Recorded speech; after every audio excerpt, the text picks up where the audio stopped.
تو چونکہ یہ زیادہ تر نقال ہے، ان کے بڑوں نے اگر کوئی بات ایسی نقل کی ہے یہ اسی کو آگے لے کے چل رہے ہیں، یہ نہیں چاہتے کہ دین کے اندر آسانی لوگوں کو بتائی جائے. یہ سمجھتے ہیں کہ اگر ہم نے دین میں آسانی بتا دی لوگوں کو تو لوگ ٹیلر میڈ اپنا دین بنانا شروع کر دیں گے، حالانکہ یہ بالکل غلط بات ہے. البتہ خود یہ ساری آسانیاں اویل کر رہے ہوتے ہیں، یہ نہ سمجھیے گا کہ یہ خود نہیں اویل کر رہے. صحیح. میں آپ کو جنون ایک اہل حدیث عالم دین کا واقعہ سناؤں، حالانکہ اہل حدیث جو ہے وہ بکش مسلمان ہے ایز کمپیئر ٹو باقی مکاتب فکر کے، کیونکہ وہ ٹرو سینس کے اندر بخاری مسلم کو نہ صرف کوٹ کرتے ہیں بلکہ فالو کرنے کی کوشش کرتے ہیں. G11 میں ان کی مسجد ہے، تو میں انہیں ملنے کے لیے گیا. یہ آلموسٹ 2008-9 کی بات ہے. اس وقت تو مجھے اتنے لوگ نہیں جانتے تھے. تو میں نے ان سے پوچھا کہ کیا نمازوں کو جمع کیا جا سکتا ہے مجبوراً؟ ان کا نہیں، بالکل یہ تو رافضیوں کا، شیعوں کا طریقہ ہے. تو میں نے انہیں کہا کہ صحیح مسلم میں اوپر تلے 10 احادیث ہیں کہ نبی الاسلام نے بغیر خوف کے، بغیر بارش کے اور بغیر سفر کے مدینہ شریف میں ظہر و عصر کو جمع کیا اور مغرب اور عشاء کو جمع کیا.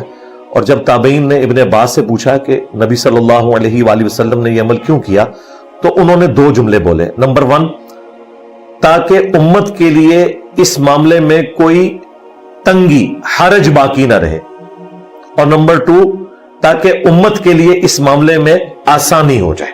صحیح. اچھا، یہ 1628 سے لے کے 1637 تک نمبر ہے اس کا صحیح مسلم میں. انٹرنیشنل اسلام 360 میں آپ ڈال لیں 1628 سے 1637. اس کے اوپر باقاعدہ جو تبویب ہوئی ہے، باب باندھا گیا ہے، اس میں موجود ہے سفر اور حضر دونوں میں نمازوں کو جمع کرنا. تو میں نے انہیں بتایا کہ یہ تو موجود ہے، نبی الاسلام نے تو جمع کی ہے.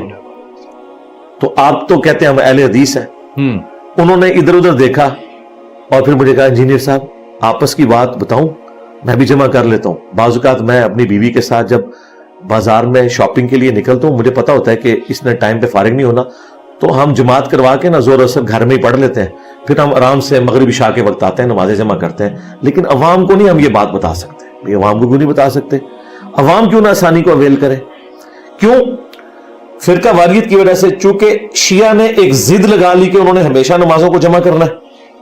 انہوں نے کہا کہ ہم سنی ہیں، ہم ہمیشہ نمازوں کو الگ پڑھیں گے، صحیح، درمیان کا راستہ نہیں نکالیں گے. حالانکہ شیعہ کی جو کتاب ہے نہج البلاغہ، جس میں مولا علی کے خطبات اور خطوط ہیں، اس میں باقاعدہ جو مولا علی کا ایک مکتوب ہے جو انہوں نے اپنے دور خلافت میں اپنے گورنروں کے نام لکھا، اس میں انہوں نے 5 نمازوں کے الگ اوقات بتائے ہیں.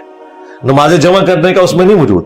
یہ افضلیت ہے اور یہ جواز ہے. اور یہ جواز اتنی بڑی نعمت ہے کہ آج بھی جو لوگ اہم پوسٹوں کے اوپر ہیں، جس طرح آرمی چیف ہیں، پرائم منسٹر ہیں اور چیف جسٹس ہیں، ان کے پاس ٹائم اتنا لمیٹڈ ہوتا ہے کہ ان کے پاس یہ آسانی موجود ہے. اسی طریقے سے جو لوگ یورپ اور امریکہ میں جابز کرتے ہیں، ان کو جاب کے دوران بمشکل آدھے گھنٹے کا 20 منٹ کا وقفہ ہوتا ہے، اور وہ عموماً اپنے شہر سے باہر 30-40 کلومیٹر تک بھی چلے جاتے ہیں. 20 کلومیٹر کے بعد وہ مسافر تصور ہوں گے صحیح مسلم کے تحت. اگر شہر سے باہر نکل گئے وہ نمازوں کو جمع بھی کریں اور فرض بھی 2 پڑھیں، 2 ظہر 2 عصر. اس کی ایسے لوگوں نے نماز شروع کر دی ہے.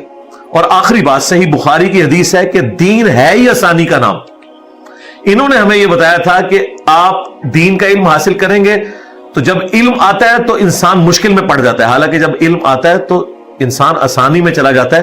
اسے پتہ چل جاتا ہے کہ دین نے ہمیں کہاں کہاں ریلیکس رکھے. اور یہ ریلیکسیشن اللہ تعالیٰ نے دی ہے اس لیے تاکہ امت اس سے نفع اٹھائے. صحیح مسلم میں حدیث ہے، حضرت عمر فاروق رضی اللہ تعالیٰ عنہ سے ایک بندہ آگے پوچھتا ہے کہ سورۃ النساء کی یہ آیت ہے کہ اگر تم سفر میں ہو یا حالت خوف میں تو کوئی حرج نہیں اگر نمازوں کو قصر کر لو. تو اس سے تو لگتا ہے کہ حرج نہیں کا مطلب یہ ہے کہ نہ بھی کرے تو ٹھیک ہے، اور اگر خوف ہو تو کرنا چاہیے ورنہ نہیں. انہوں نے کہا میں نے سیم یہی کوسچن نبی الاسلام سے پوچھا تھا کہ اب تو ہم حالت امن میں ہے، کیا ہم اب بھی سفر میں نمازوں کو مختصر کریں؟ تو نبی الاسلام نے فرمایا یہ اللہ نے آسانی دی ہے، اسے لو. دیکھیں نبی الاسلام کی مینٹالٹی دیکھیں. اس سے بھی بڑھ کر صحیح بخاری میں اتنا اسٹانشنگ عمل لکھا ہے سیدنا علی کا، اس سے بڑھ کر میں نے اس لیے بیان کیا کہ یہ بڑا حیران کون ہے پبلک کے پوائنٹ آف ویو سے. ویسے تو نبی الاسلام سے اوپر کسی کا فرمان نہیں.